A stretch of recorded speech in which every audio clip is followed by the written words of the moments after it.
दोस्तों नमस्कार, मैं देव सरकार आज आपके बीच में बात करना चाहूँगा देश की राजनीति की दशा और दिशा के बारे में। जैसा कि हम सब जानते हैं कि सारी राजनीतिक पार्टियों की अपनी अपनी विचारधारा होती है और इसी विचारधारा पर पार्टियाँ चलती हैं। तो हम इसी के बारे में आज बात करना चाहते हैं कि देश में कौन कौन सी राजनीतिक पार्टियाँ हैं और उनकी क्या विचारधारा है जिस पे वो काम कर रही हैं।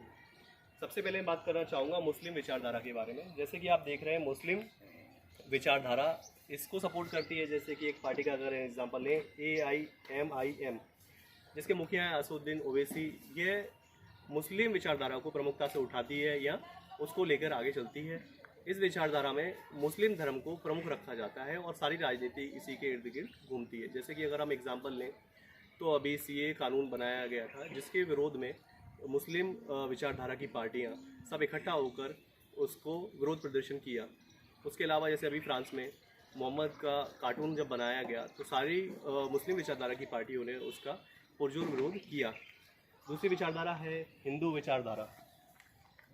इस विचारधारा के अगर हम एक प्रमुखता से एग्जांपल लें तो इसमें शिवसेना आती है, जिसका नाम लेते ही हमारे दिमाग में एक बात आती है कि ये हिंदू विचारधारा को लेकर के चलती है। इस पार्टी की संपूर्ण राजनीति केवल हिंदुत्व के चारों ओर घूमती है और ये हिंदुत्व को ही मुद्दा या प्रमुख रूप से उठाते हैं। अगर हम तीसरी विचारधारा की बात करें तो जातिवादी विचारधारा आती है। इस विचारधारा की जो पार्टियां होती हैं, जैसे कि एग्जांपल अगर हम बात करें तो BSP, LJP, हम पार्टी, ये सभी जातिवादी पार्टियां होती हैं। ये कुछ जातियों को ही प्रमुखता से उठाती हैं और उसी के इर्द गिर्द इनकी राजनीति चलती है। जैसे कि अगर BSP की बात करें तो ये ST और SC के मुद्दों को, OBC को मुद्दे को उठाती हैं। इनके आसपास ही इनकी राजनीति चलती है। अगर जैसे LJP की बात करूं, चिराग पासवान जी जिसके मुखिया हैं, तो वो पासवान समाज को लीड करते हैं और पर्टिकुलर जाति की ही राजनीति करते हैं। अगर हम पार्टी की बात करें तो जीतन राम मांझी का नाम सामने आता है, जो कि मांझी समुदाय का प्रतिनिधित्व करते हैं और उसकी बात करते हैं। तो ये जो पार्टी है इसकी विचारधारा होती है जातिवादी विचारधारा और ये केवल कुछ जातियों को और कुछ समुदायों को लेकर ही अपनी राजनीति चलाती है। इसके बाद आती है हमारी परिवारवाद। ये भी एक विचारधारा है जिसमें परिवारवाद, इसके मेन जो प्रतिनिधित्व करते हैं वो करती है कांग्रेस पार्टी। इसके साथ साथ इसमें कुछ विचारधाराएं, कुछ राजनीतिक पार्टियां और भी आती हैं, जैसे कि RJD, SP। इसके जो मुखिया हैं वो हैं अखिलेश यादव।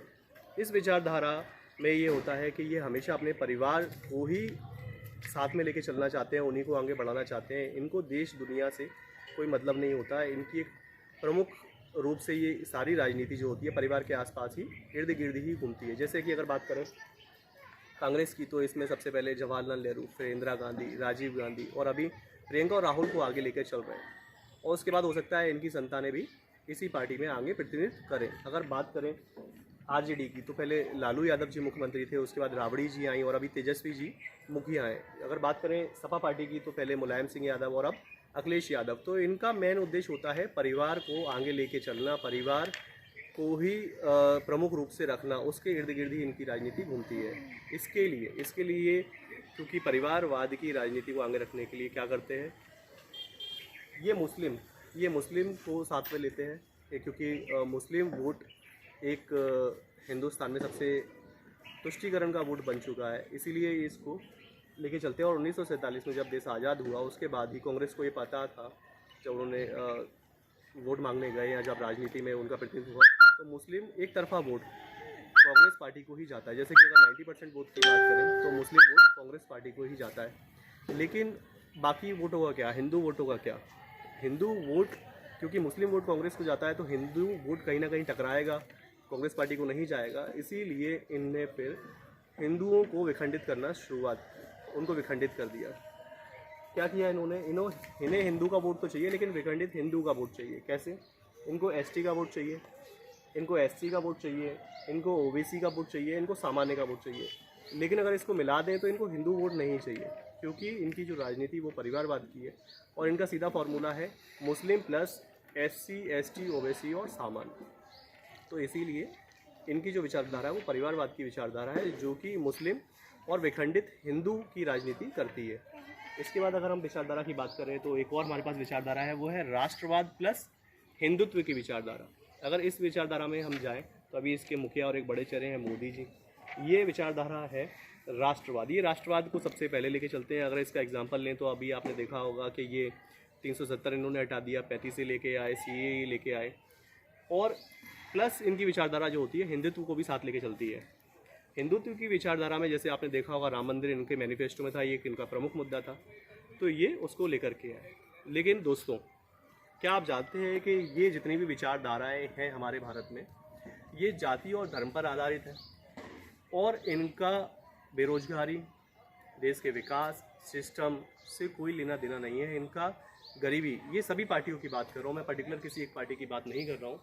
इन सभी पार्टियों में एक बात कॉमन है, वो ये कि ये गरीबों की बात नहीं करते, ये आम आदमी की बात नहीं करते, और ना ही इनका कोई लेना देना है, क्योंकि कोई भी पार्टी विचारधारा से चलती है और इनकी विचारधारा ही जाति और धर्म के आधार पर चलती है। चाहे आप AIMK की बात करें, चाहे आप कांग्रेस की बात करें, चाहे आप BJP की बात करें, चाहे आप BSP की बात करें, उसमें जाति और धर्म एक प्रमुख है।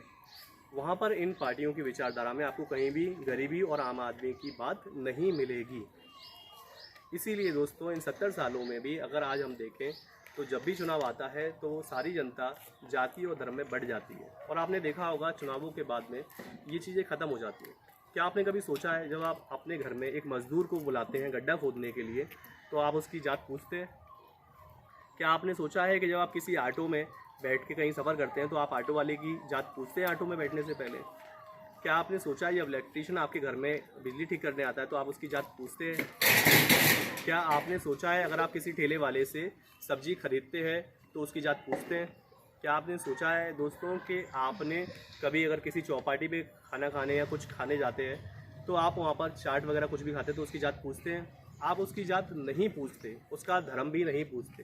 क्या रीज़न है इसका, क्यों नहीं पूछते? दोस्तों, इसका एक सीधा सा रीज़न और सीधा सा लॉजिक है कि आपको उन सबकी जाति मालूम होती है, उसका सबका धर्म मालूम होता है। अब आप कहेंगे वो कैसे? वो ऐसे दोस्तों कि आपने जब कभी किसी रास्ते पे भिखारी को देखा होगा तो क्या करते हैं आप? चल भिखारी आगे आगे मांग ले, है ना, यही करते हैं ना। या ऑटो में गए, बैठ गए, क्यों नहीं पूछ रहे जाति धर्म? क्योंकि हमें मालूम है कि उनकी एक ही जाति है और एक ही धर्म है, वो है गरीबी।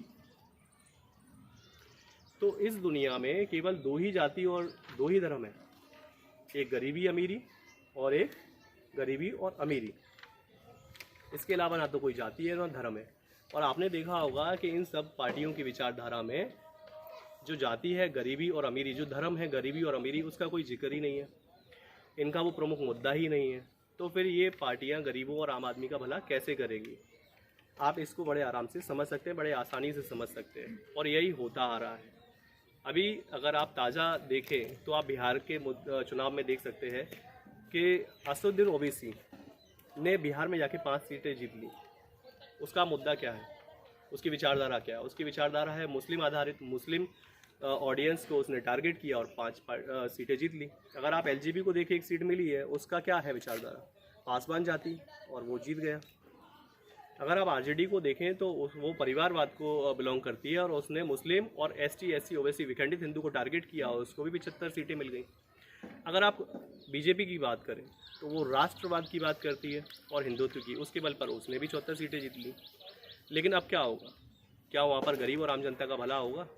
बिल्कुल नहीं होगा, क्योंकि उनका उद्देश्य और उनकी विचारधारा का में है ही नहीं गरीबी और अमीरी। उनका तो विचारधारा और उद्देश्य केवल जातिवाद और धर्म है। तो क्या होना चाहिए दोस्तों? मैं यहाँ केवल शिकायत करने नहीं आया हूँ कि मैं आपको बुराई बताऊँ, शिकायत बताऊँ। ये तो बहुत सारे न्यूज़ चैनल ऑलरेडी बता रहे हैं। सारे लोग कहते हैं कि हमारे हिंदुस्तान में जो राजनीति होती है वो जाति पे आधारित होती है, धर्म पे आधारित होती है। तो इसका सॉल्यूशन क्या है दोस्तों? सॉल्यूशन है इसका एक नई विचारधारा होनी चाहिए, जिसकी प्रमुख बातें होनी चाहिए राष्ट्रवाद और गरीब आम आदमी पर आधारित। ये मेरी विचारधारा है, इसीलिए मैंने अपना नाम भी दिया है, देव सरकार। हो सकता है आप हंसें, हो सकता है आपको मजाक उड़ाएं, किसी को समझ में आए ना आए, पर दोस्तों मुझे लगता है कि अब जो राजनीति होनी चाहिए उसमें एक नई विचारधारा आनी चाहिए, और उस विचारधारा में राष्ट्रवाद, क्योंकि राष्ट्रवाद के बिना सारी विचारधाराएं अधूरी हैं, इसलिए राष्ट्रवाद सबसे पहले होना चाहिए, प्लस गरीब और आम आदमी की राजनीति होना चाहिए। ये विचारधारा में आपका होना चाहिए। इसमें जाति और धर्म केवल दो ही होने चाहिए, वो है गरीबी और अमीरी। तो दोस्तों, कैसा लगा आपको? अगर अच्छा लगा तो आप लाइक करें, अगर आपको पसंद आई मेरी विचारधारा तो मुझसे जुड़ें। धन्यवाद। देव सरकार। नमस्कार।